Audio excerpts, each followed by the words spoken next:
Everyone, it's me Zeenat and welcome back to study with जीनत।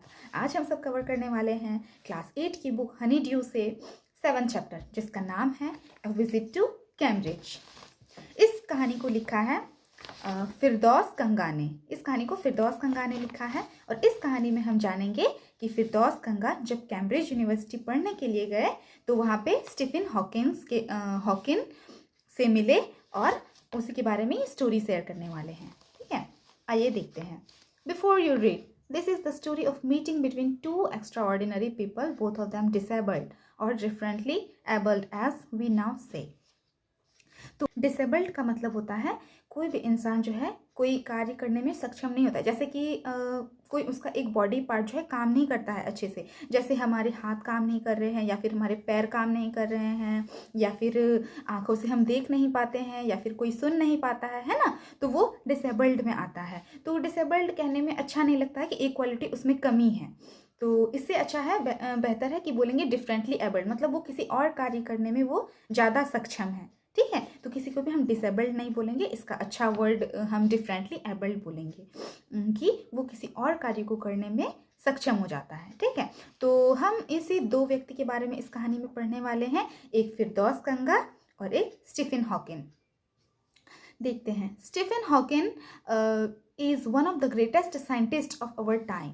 तो Stephen Hawking जो थे वो साइंटिस्ट हुआ करते थे अपने ज़माने में। He suffers from a form of paralysis that confines him to a wheelchair and allow him to speak only by punching button on a computer, which speaks for him in a machine-like voice. Stephen Hawkins जो थे वो उन्हें paralysis हो चुका था और paralysis की वजह से वो उठ नहीं पाते थे, कुछ नहीं कर पाते थे, सिर्फ उसका हाथ काम करता था। तो हाथों से वो बटन को पंच करता था, कंप्यूटर में वो बटन को पंच करके वो जो भी कहना चाहते थे वो उसको कह पाते थे और मशीन लाइक आवाज़ें उससे निकलती थी कंप्यूटर से। Firdaus Kanga is a writer and journalist who lives and work in Mumbai. Firdaus Kanga जो थे वो एक राइटर थे, वो कहानियाँ लिखा करते थे और जर्नलिस्ट भी थे, वो मुंबई में रहते थे। और स्टीफन हॉकिन के बारे में एक और बात कि वो जो है साइंटिस्ट थे, अपने ज़माने में जो है बहुत बड़े साइंटिस्ट हुआ करते थे, लेकिन आपको ऊपर से देख के पता नहीं चलेगा कि साइंटिस्ट भी है अगर आपको उनके बारे में पता नहीं होगा तो। ठीक है, वो बहुत बड़े साइंटिस्ट थे और ये फिरदौस कंगा जो है वो मुंबई में रहा करते थे और ये राइटर थे, कहानी लिखते होंगे या फिर ड्रामा वगैरह। Kanga was born with brittle bones that tended to break easily when he was a child. फिरदौस कंगा जो थे उसका जो बोन था, ब्रिटल बोन्स था, मतलब उसकी जो हड्डी थी वो कमज़ोर थी और वो कभी भी टूट सकती थी बचपन से ही। लाइक हॉकिन की तरह ही उसका जो है बोन जो था, हड्डियाँ जो थी वो टूट सकती थी, वो कमज़ोर हुई थी। Kanga moves around in a wheelchair, तो हॉकिन के तरह ही इसको भी व्हील चेयर पर ही अपनी ज़िंदगी गुजारनी पड़ी। The two great man exchange thoughts on what it means to live life in a wheelchair and on how the so called normal people react to the disabled. तो यहाँ पे दो बड़े व्यक्ति की बात हो रही है जो अपने थॉट्स को शेयर करते हैं, अपने बारे में बताते हैं कि उन्हें कैसा महसूस होता है व्हील चेयर पे और लोग उसके बारे में कैसी कैसी बातें करते हैं। इसी सब के बारे में हम आगे देखने वाले हैं। Cambridge was my metaphor for England, and it was strange that when I left it, it had become altogether something else because I had met Stephen Hawking there. Cambridge university जो थे तो इनके बारे में ये बता रहे हैं कि इंग्लैंड का मतलब कैम्ब्रिज यूनिवर्सिटी, यही समझा जाता था कि इंग्लैंड मतलब कैम्ब्रिज यूनिवर्सिटी।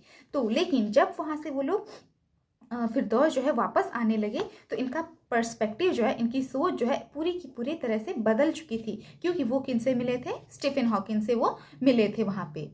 इट वॉज, अब क्या हुआ ऐसा कि उनका थॉट्स जो है बदल गया, मतलब कहीं भी कोई चीज़ अगर फेमस होती है तो उस नाम से वो प्लेस जाना जाता है ना, तो इसलिए जो है इंग्लैंड को कैम्ब्रिज के नाम से जाना जाता था, लेकिन जब तक कि स्टीफन हॉकिन से मुलाकात इसकी नहीं हुई थी।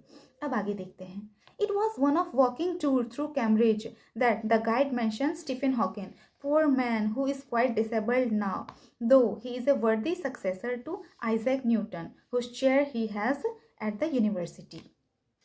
फिरदौस कंगा जब कैम्ब्रिज यूनिवर्सिटी टूर के लिए जाते हैं, मीन्स इंग्लैंड जब टूर के लिए जाते हैं, तो इनको तो सिर्फ लगता था कि इंग्लैंड मीन्स कैम्ब्रिज यूनिवर्सिटी है वहाँ पे, तो कैम्ब्रिज के नाम से इंग्लैंड फेमस है, ठीक। लेकिन जब वो टूर पे जाते हैं तो उनको टूर गाइड जो होते हैं ना, वो सारे अच्छे अच्छे प्लेसेस को घुमाते हैं, अच्छे अच्छे प्लेसेस पे ले जाते हैं, और वहाँ के बारे में क्या अच्छी बातें हैं क्या बुरी बातें हैं उन सब के बारे में वो टूरिस्ट को बताते हैं। तो उसी तरह से फिरदौस जब इंग्लैंड में टूर कर रहे थे तो उसके जो गाइड थे उन्होंने स्टीफन हॉकिंस के बारे में मेंशन किया कि स्टीफन हॉकिंस जो थे वो बहुत ही बेचारे से व्यक्ति थे, who is quite disabled now, वो डिसेबल्ड हो चुके थे, मतलब उसके अंदर जो है कोई कार्य करने की क्षमता नहीं थी, कोई चीज़ से वो एबल नहीं थे, ठीक है, वो पूरी तरह से परफेक्ट नहीं थे। दो ही इज़ अ वर्दी सक्सेसर, फिर भी जो है वो आइजैक न्यूटन के बराबर फेमस थे, वो एक साइंटिस्ट भी थे और उन्होंने अपनी ज़िंदगी में बहुत कुछ हासिल किया था।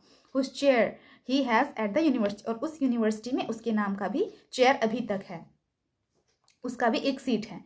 And I started because I had quite forgotten that this most brilliant and completely paralysed astrophysicist, Firdaus बताते हैं कि वो तो एकदम भूल ही चुके थे कि स्टीफन हॉकिंग जो है वो कितने ब्रिलियंट, कितने ज़्यादा बुद्धिमान थे, और वो पैरालाइज्ड थे, वो चल फिर नहीं सकते थे, लेकिन उन्होंने अपनी उंगली के सहायता से वो अपनी बातों को कंप्यूटर पे लिखते थे, और उधर से कंप्यूटराइज्ड भाषा वॉइस का आवाज़ आती थी और उसी के थ्रू से वो बातें करते थे, ठीक है। और इसको अभी याद आया कि एस्ट्रोफिजिसिस्ट है, जो कि सितारे या फिर चांद, मार्स, ये सब के बारे में, गैलेक्सीज के बारे में जानकारी रखते हैं, ठीक, उसके बारे में उनके पास नॉलेज रहता है। The author of a brief story of time, one of the biggest best sellers ever lived hair.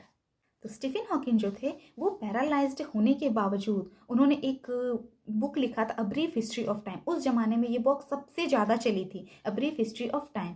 किसके द्वारा लिखा गया है? स्टीफन हॉकिंग के द्वारा लिखा गया है, ठीक है। वो पैरालाइज्ड होने के बावजूद उन्होंने, वो एस्ट्रोफिजिसिस्ट थे, उन्होंने मार्स या फिर स्टार सब के बारे में, गैलेक्सीज के बारे में, ये होता है ना, उनके बारे में काफ़ी ज़्यादा जानकारी थी उनके पास, और उन्होंने बुक भी लिखी, a brief history of time. वो उस समय में सबसे ज़्यादा फेमस बुक सेलर थी, सबसे ज़्यादा बिकी थी वो बुक।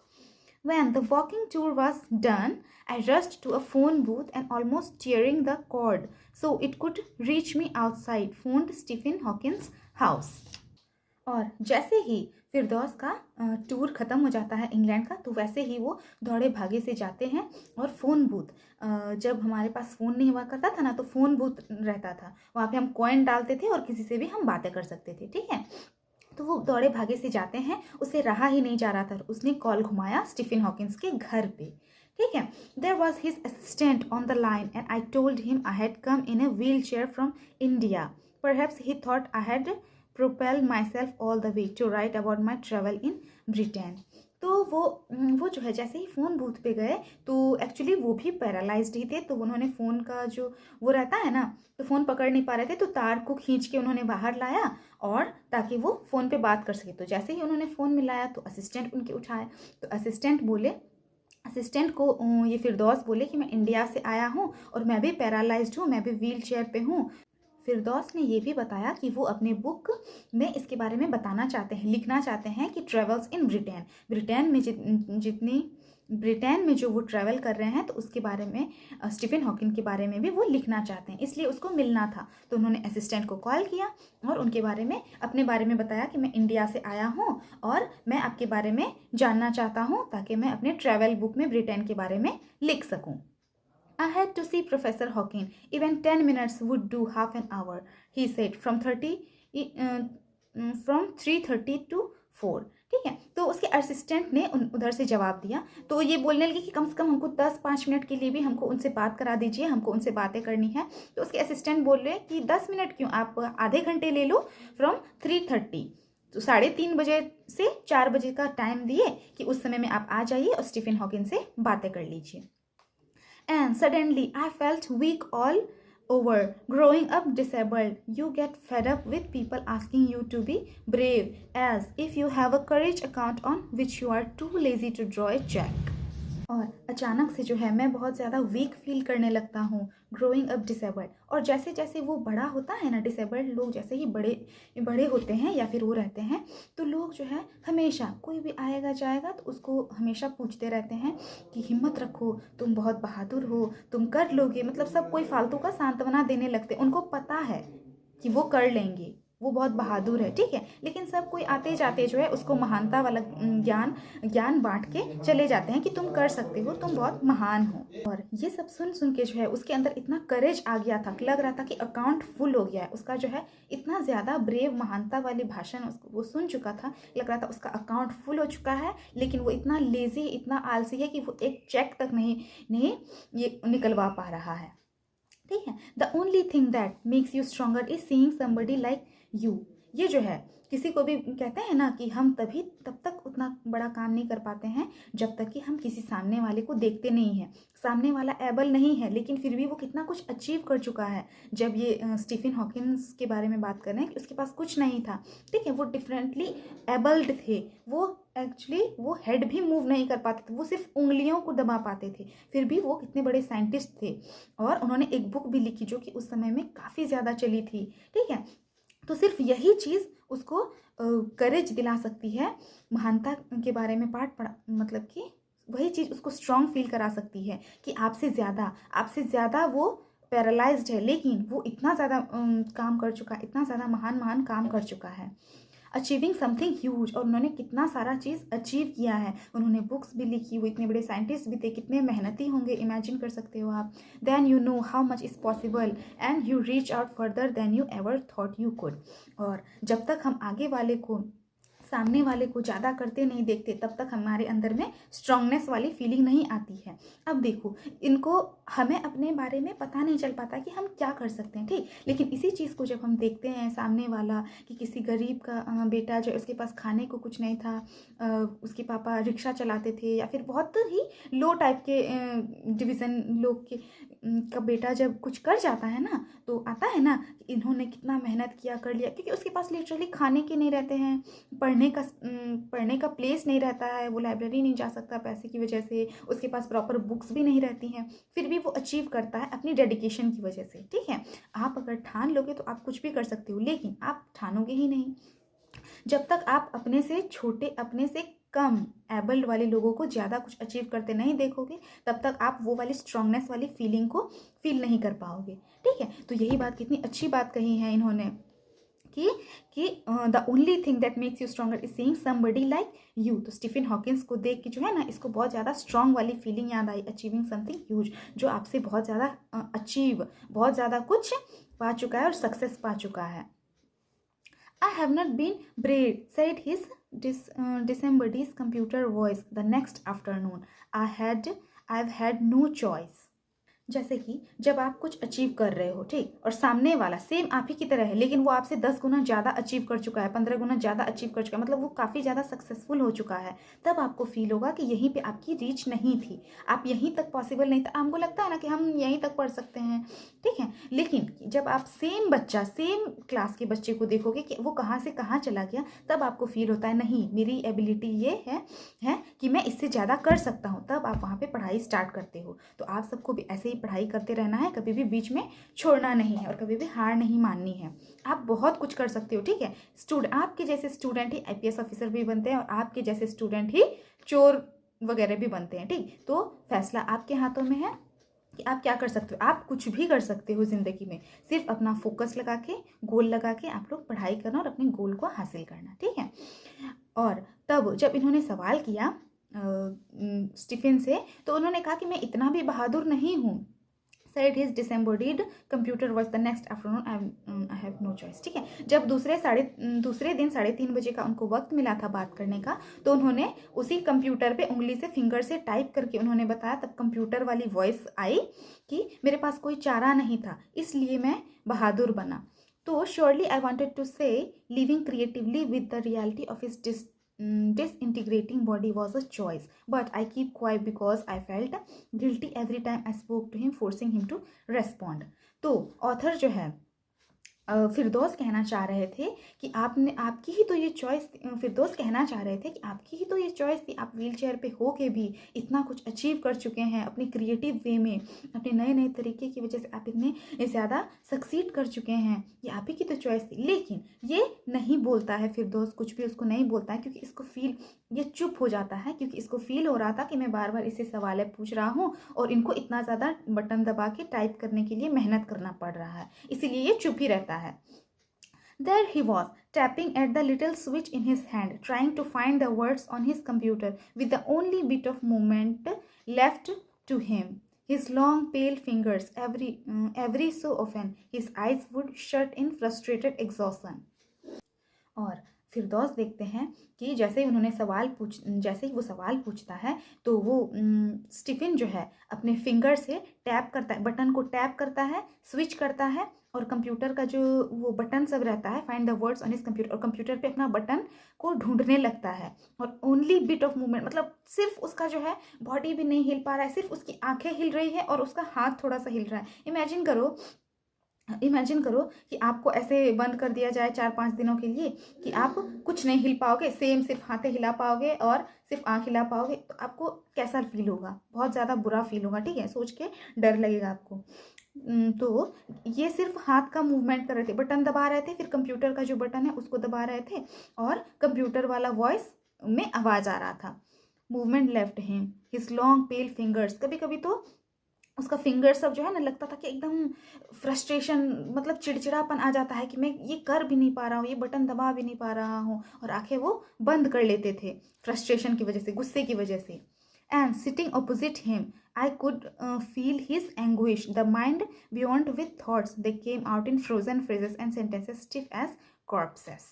और जैसे ही ये उसके स्टीफन के सामने बैठे थे फिरदौस, तो ये उसके एंग्विश का मतलब होता है पेन और सफरिंग, उसके अंदर में जो दर्द था और सफ़र वो जितना ज़्यादा सह रहे थे उसके आंखों में साफ दिखाई दे रहा था फिरदौस को। The mind beyond with thoughts, that उसके माइंड में काफ़ी चीज़ें चल रही थी स्टीफन हॉकिंस के दिमाग में, लेकिन जो भी वो बात कह रहे थे वो फ्रोजन फ्रेजेस की तरह लग रहे थे। मतलब कि एक होता है ना कि आदमी बोलता है तो उसकी भावनाओं से भी कुछ में पता चलता है क्या वो कहना चाह रहा है, वो सब इमोशन तो कुछ दिख ही नहीं रहा था, सिंपल रोबोटिक भाषा, कंप्यूटर वाली भाषा से आवाज़ आ रहा था, लग रहा था कि जमा हुआ है उसका सेंटेंस है, स्टिफ एस कॉर्प्सेस, ठीक है। थोड़ा सा भी उसके अब बातों में फीलिंग्स टाइप की नहीं लग रही थी, क्योंकि वो थोड़ा सा ही लिख पा रहा था और वो भी कंप्यूटर वाली आवाज़ से लिख पा रहा था, तो वो कितना ज़्यादा सैड है, कितना ज़्यादा पेन में है, दर्द में है, वो सब ये महसूस कर सक रहा था फिरदौस, क्योंकि ये भी डिसेबल्ड ही था। A lot of people seems to think that disabled people are chronically unhappy. I said, I know that's not true myself. Are you often laughing inside? फिरदौस कहते हैं कि a lot of people seems to think that कि बहुत सारे लोग, लगभग सारे लोग कहते हैं कि डिसेबल्ड पर्सन जो होते हैं, जो डिफरेंटली एबल्ड होते हैं, जिसको जो कोई और चीज़ करने में ज़्यादा सक्षम होते हैं और अपने बॉडी में कुछ काम नहीं, कोई बॉडी पार्ट्स उसका काम नहीं करता है, ठीक, तो वो हमेशा ही दुखी होते हैं। बहुत सारे लोग ऐसा कहते हैं कि वो डिसेबल्ड पर्सन जो है वो हमेशा दुखी रहते हैं। I said I know that's not true, मुझे पता है कि ये सच नहीं है। आर यू ऑफन लाइफिंग इनसाइड, तो ये हॉकिंस को कहते हैं कि क्या आप अंदर ही अंदर हंस रहे हैं। About 3 minutes later, he responded, I find it amusing when people patronize me. ठीक है, तो स्टीफन 3 मिनट बाद उत्तर देते हैं, अपना वही टाइप कर रहे होंगे 3 मिनट तक, तो उसका उत्तर आता है 3 मिनट बाद कि हाँ, मैं अंदर ही अंदर हंसता हूँ जब लोग मुझे कह के जाते हैं कि सांत्वना दे के जाते हैं, ये वो तुम बहुत बहादुर हो, ये वो कह के जाते हैं ना, तो मुझे अंदर से बहुत हंसी आती है, क्योंकि वो लोग अंदर से कुछ और सोच रहे होते हैं और मुंह से कुछ और बोल के जाते हैं। And do you find it annoying when someone like me comes and disturb you in your work? तो फिरदौस पूछते हैं कि क्या आपको भी बहुत बुरा लगता है, चिड़चिड़ापन लगता है कि मेरे जैसे लोग आपके पास आके आपको डिस्टर्ब करते हैं और इतनी सारी सवालें करते हैं। The answer flashes yes, then he smiled his one-way smile and I knew without being sentimental or silly that I was looking at one of the most beautiful men in the world. तो जब ये पूछता है ना फिरदौस कि क्या मैं आपको बहुत ज़्यादा डिस्टर्ब कर रहा हूँ और मेरे जैसे लोग जो आते हैं जो आपको डिस्टर्ब करते हैं, तो बहुत ज़्यादा आपको चिड़चिड़ापन और गुस्सा आता है। तो स्टीफन हॉकिंग कहता है कि हाँ, मुझे बहुत ज़्यादा गुस्सा आता है जब लोग आके मेरे से बहुत ज़्यादा स्माइल करते रहते हैं और मुझे दया वाली भावनाओं से देखते हैं, इस टाइप से। और वो एक तरफ, जैसे कि उसका पूरा बॉडी पैरालाइज्ड था ना, तो वो एक साइड से हंसते हैं और तब उसको एहसास होता है, फिरदौस को एहसास होता है कि वो ज़्यादा सेंटिमेंटल नहीं था और वो बुरा बर्ताव भी नहीं कर रहा था, लेकिन वो ये मन में सोच रहा था, मन ही मन सोच रहा था उसको देख के, स्टीफन को देख के, कि ये दुनिया का सबसे ब्यूटीफुल इंसान को, मैं इस दुनिया में सबसे ब्यूटीफुल इंसान को देख रहा हूँ, क्योंकि उसके अंदर कुछ भी करने की क्षमता नहीं है, लेकिन वो फिर भी कितना खुश है अंदर से। वो अपनी बातों को फिंगर से कह रहा है, एक साइड से मुस्कुरा रहा है, फिर भी मतलब अंदर से वो खुश है, खुद टेंशन नहीं है उसके फेस में। तो वो कह रहा है कि मैं कितना ज़्यादा दुनिया में सबसे ज़्यादा खूबसूरत इंसान को देख रहा हूँ। A first glimpse of him is shocking because he is like a still photograph, as if all those pictures of him in magazines and newspapers have turned three-dimensional. जब भी कोई इंसान जो है स्टीफन हॉकिंग को रियलिटी में देखता है, रियल ज़िंदगी में देखता है, तो वो एकदम फोटोग्राफ जैसा लगता है, क्योंकि वो अपना बॉडी को मूव ही नहीं कर पाता है, कुछ भी हिला डुला नहीं पाता है ना, तो लगता है कि वो एक तस्वीर ही है, वो एक फ़ोटो ही है। सेम उसी तरह से मैगजीन्स में और न्यूज़पेपर में जैसे फ़ोटोज़ रहती है ना 2 डायमेंशनल, उसी तरह से ये 3 डायमेंशनल वाली तस्वीर लगती है, कि मतलब कि मोटाई चौड़ाई भी है, लंबाई भी है, लेकिन वो एकदम फोटोग्राफ जैसा बैठा हुआ है व्हील चेयर पे। Then you see the heart twisted sideways into a slump. The torch shrunk inside the pale blue shirt, the wasted legs. You look at his eyes, which can speak still, and they are saying something huge and urgent. फिर जब आप उसको देखते हैं तो वो exact उसके बारे में हुलिया बताया गया है, जैसे कि फोटोज़ से नहीं दिया गया है, ठीक है। उसका हेड जो है एक साइड झुका हुआ है, और उसकी बॉडी जो है लग रहा है कि बॉडी रख दिया गया है और उसमें बॉडी को भर दिया गया है, मतलब एकदम स्थिर सा वो पड़ा है। और उसकी पैर जो है, पैर भी पूरा वीक, पूरा कमज़ोर लेग लग रहा है, और कुछ मूवमेंट ही नहीं है पूरे बॉडी में, स्थिर सा लग रहा था और पूरा कमज़ोर लेग लग रहा था। और लेकिन उसकी जब आंखें देखोगे आप तो लगता है कि बहुत कुछ कहना चाह रही है, स्थिर है, उसकी आंखें स्थिर है, सब पैरालाइज्ड है, लेकिन उसके आंखों में बहुत ही ह्यूज, बहुत ही बड़ा और बहुत अर्जेंट इंपॉर्टेंट चीज़ वो कहना चाह रहा हो। It is hard to tell what, लेकिन आप एग्जैक्टली नहीं बता सकते कि वो क्या कहना चाह रहा हो, क्योंकि उसका मूवमेंट ही नहीं हो पा रहा है, कुछ भी आंखों में उसका दिख रहा है कि वो बहुत कुछ कहना चाह रहा है, बताना चाह रहा है, लेकिन वो नहीं बता पा रहा है। But you are shaken because you have seen something you never thought could be scene.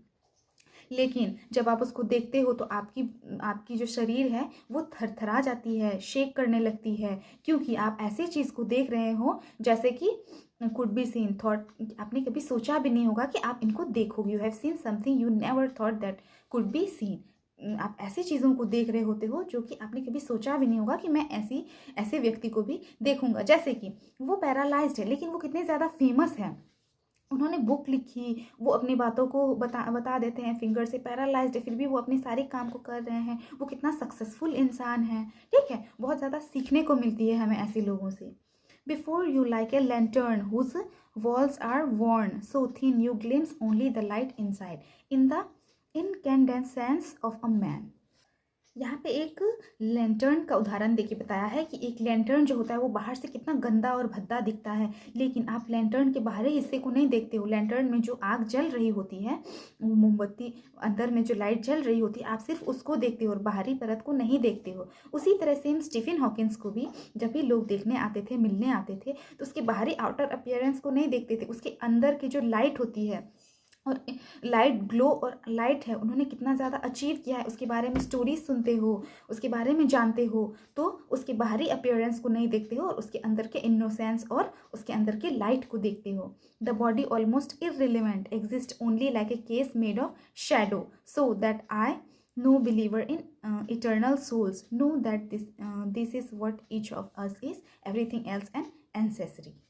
उसकी जो बॉडी है वो इतना ज़्यादा महत्व नहीं रख रही, क्योंकि उसकी जो अंदर की जो इनोसेंस है, उसके अंदर का जो प्योर हार्ट है, वो कितने अच्छे इंसान है, सोल है, उसके अंदर का इतना प्योर सोल है, उस पर हम फोकस करते हैं। और उसका बॉडी जस्ट लाइक शैडो, कोई शैडो रखा हुआ है, लेकिन उसकी बाहरी अपीयरेंस को कोई नहीं देखता है, उसको वो अंदर कितने अच्छे इंसान है वो सब कोई देखता है। So that I no believer external soul what each other is everything else an accessory. ठीक है, तो मेन जो पार्ट होता है वो इंसान का सोल होता है, आप अंदर से कैसे हो, कैसे व्यक्ति हो। बाहर बाहर की चीज़ें तो एक्सेसरी होती हैं। एक्सेसरी मीन्स जब हम कहीं बाहर जाते हैं रेडी होके, तो हम अपने आप को सुंदर दिखाने के लिए एक्सेसरीज कुछ कुछ ज्वेलरीज पहनते हैं, जैसे पहनते हैं ना, तो अपने आप को बेहतर दिखाने के लिए करते हैं। उसी तरह से हमारा बॉडी जो है वो सोल की एक्सेसरी है। हम अंदर कितने अच्छे इंसान हैं वो मैटर करता है, और ये बॉडी जो है वो सिर्फ एक्सेसरी है कि उसको दिखाने के लिए बस होती है। What do you think is the best thing about being disabled, I had asked him earlier. तो फिरदौस फिर सवाल पूछते हैं कि डिसेबल्ड पर्सन में सबसे अच्छी बात क्या होती है। Is the what do you think is the best thing about being disabled में सबसे अच्छी बात क्या होती है, उसको पूछता है। I don't think there is anything good about being disabled, I think I said you do discover how much kindness there is in the world. तो स्टीफन हॉकिंस कहते हैं कि मुझे नहीं लगता कि डिसेबल्ड होने में कोई भी अच्छी बात है। I think I said you are discovered how much kindness है, लेकिन आपको ये चीज़ पता चल जाता है कि दुनिया में कितनी ज़्यादा काइंडनेस है, कितने ज़्यादा लोग दयालु हैं, वो चीज़ आपको पता चल जाती है। Yes, he said it was a disadvantage of his voice synthesis here that it could convey no inflection, no shades or tone, and I could not tell how enthusiastically he agreed with me. फिर कहता है कि हाँ, एक disadvantage तो है, कि एक बुरी बात तो है कि मैं जैसे कि जवाब देता हूँ ना कंप्यूटराइज वॉइस में, तो मुझे समझ में नहीं आता है कि उसमें भावना नहीं रहती कि मैं किस भावना के साथ कह रहा हूँ। जैसे कि कोई खुशी से कहता है तो चिल्ला के कहता है, एकदम स्माइल देख के कहता है, होता है ना। कोई सैड है तो सैड वाली भावनाएं दिखती है, लेकिन कंप्यूटर वाली आवाज़ में कुछ भावनाएं दिख ही नहीं रही थी उसको। ये बात का डिसएडवांटेज के बारे में बताया है। Every time I shifted in my chair or turned my wrist to watch the time, I wanted to make every one of our 30 minutes count. I felt a huge relief and exhilaration in the possibilities of my body. How little it mattered then that I would never walk or even stand. फिरदौस जब अपने chair पे shift हो रहे थे, इधर उधर मतलब कि अपने पैर हाथों को सीधा कर रहे थे, तो बार बार अपनी घड़ी को देख रहे थे, क्योंकि 30 मिनट का ही उसके बाद समय था, 30 मिनट का ही समय था। तो वो नहीं चाहते थे कि एक भी मिनट मेरा बर्बाद हो। ठीक है, 30 minutes count. I felt a huge relief and acceleration of the possibilities of my body. और 30 मिनट तक जो है अपने बॉडी में जो भी था वो पूरा एकदम रिलीफ महसूस कर रहे थे, बहुत ज़्यादा अच्छा फील कर रहे थे, और जितनी भी पॉसिबिलिटीज़ थी अपनी बॉडी में, सब चीज़ को वो एकदम राहत भरी सांस के साथ वो से बातें कर रहे थे और फील कर रहे थे। How little it matter then I would never walk और इवन स्टैंड। ये कितना कम मैटर, उससे बात करके समझ में आया कि कितना कम मैटर करता है कि हम चल नहीं सकते या फिर खड़े नहीं हो सकते। ये सब कुछ मैटर नहीं करता। अगर आपके अंदर में करने का चाह रहेगा ना, तो आप किसी भी पोजीशन में कुछ भी कर सकते हैं। ये बात सत्य हो चुका था स्टीफन हॉकिंस के मिलने के बाद। आई told him how he had been an inspiration beyond cliche for me and surely for others. Did that thought help him? ठीक है, तो वो उसको बताते हैं, फिरदौस उसको बताते हैं कि वो कितने बड़े इंस्पिरेशन है, उससे कितना ज़्यादा मैं इंस्पायर होता हूँ, वो उसको बताते हैं। एंड और लोग भी कितने ज़्यादा आपको देख के इंस्पायर होते हैं कि आप बहुत कम एबल है कुछ करने के लिए, लेकिन आप कितना अचीव कर चुके हैं। आपकी पॉसिबिलिटीज़, लोग अपने पॉसिबिलिटीज़ पे यहीं पे लगा देते हैं कि हम इतना सा ही काम कर सकते हैं, हम आगे नहीं बढ़ सकते। ये सोच लेते हैं, नहीं, वो बहुत सारा काम कर सकते हैं, बहुत ज़्यादा कुछ अचीव कर सकते हैं, लेकिन हम लोग लेज़ी है, हम उतना कुछ नहीं करते। लेकिन स्टीफन हॉकिंस के पास कुछ भी नहीं था, फिर भी जो है उन्होंने बहुत कुछ हासिल किया अपने मेहनत और लगन के साथ। तो उससे ये ऑथर जो है काफ़ी ज़्यादा इंस्पायर होते थे और लोग भी इंस्पायर होते थे। Did that thought help him? Firdaus पूछते हैं कि जब आपसे लोग इंस्पायर होता है तो क्या आपको अच्छा लगता है, क्या आपकी कुछ मदद होती है इसमें, क्या आपको अच्छा फील होता है? तो वो कहता है नहीं। He said and I thought how foolish I was to ask. And Firdaus फिर सोचता है, स्टीफन कहता है कि नहीं, मुझे अच्छा नहीं लगता है। तो फिरदौस सोचता है कि मैं भी कितना बेवकूफ़ हूँ, क्या क्या सवाल पूछे जा रहा हूँ। ठीक है, when your body is a claustrophobic room and the walls are growing narrower day by day, it does not do much good to know that there are people outside smiling with admiration to see you breathing still.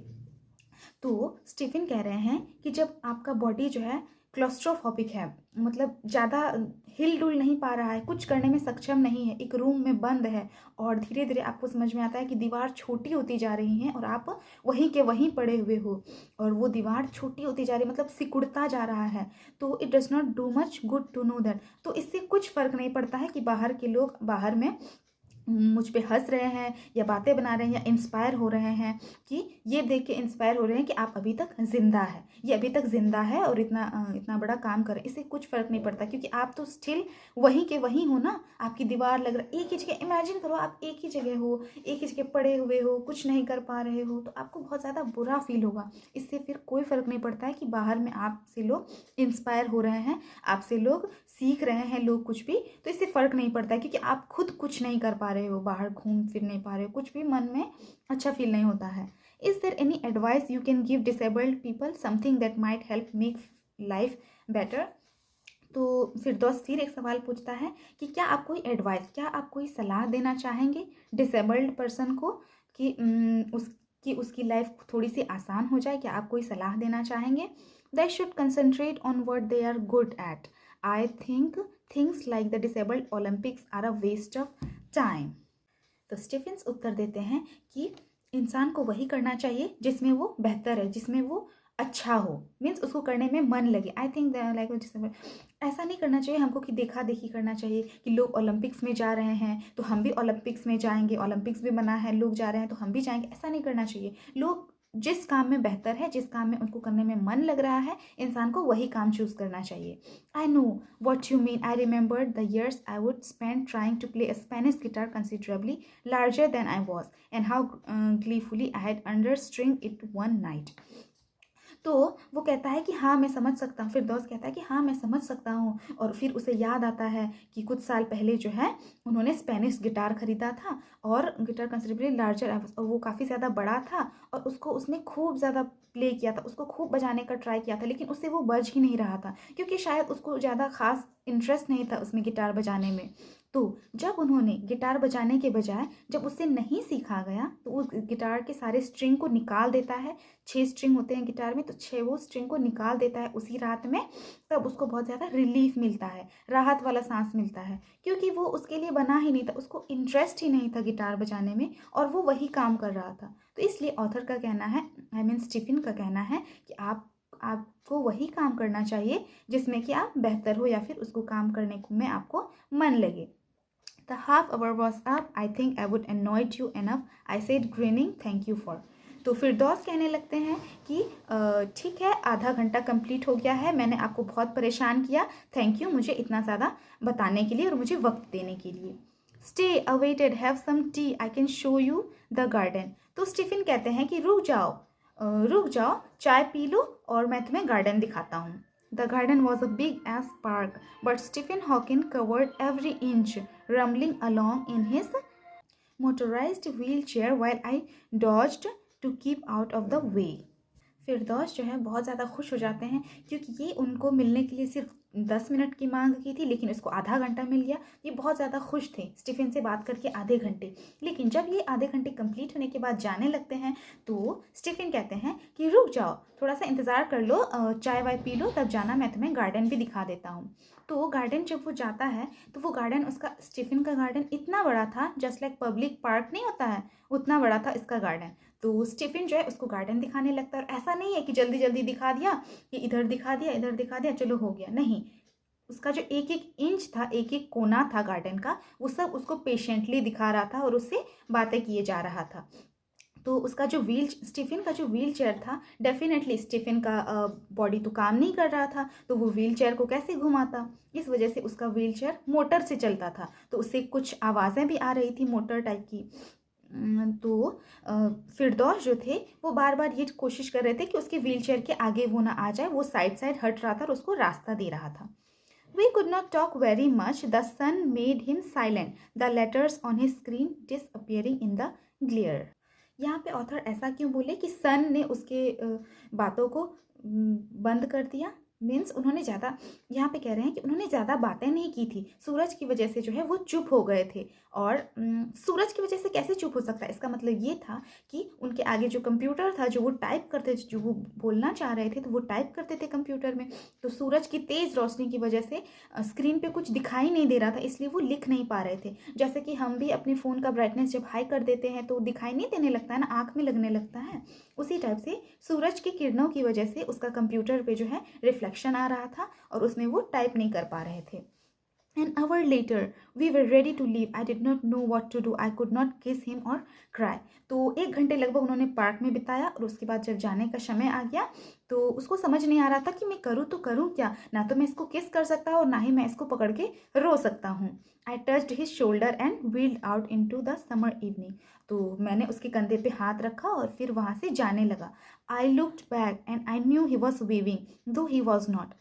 ठीक है, मैंने फिर पीछे मुड़ के देखा तो मुझे पता था कि वो वेविंग कर रहे हैं, मतलब बाय बाय जैसे हम नहीं करते हैं वैसे वो हाथ को मूव कर रहे हैं. लेकिन ऐसा नहीं था क्योंकि वो हाथ को मूव नहीं कर सकते थे, लेकिन ये इमेजिन कर रहा था कि वो अंदर से चाह रहे हैं कि वो हाथ मूव कर रहा है.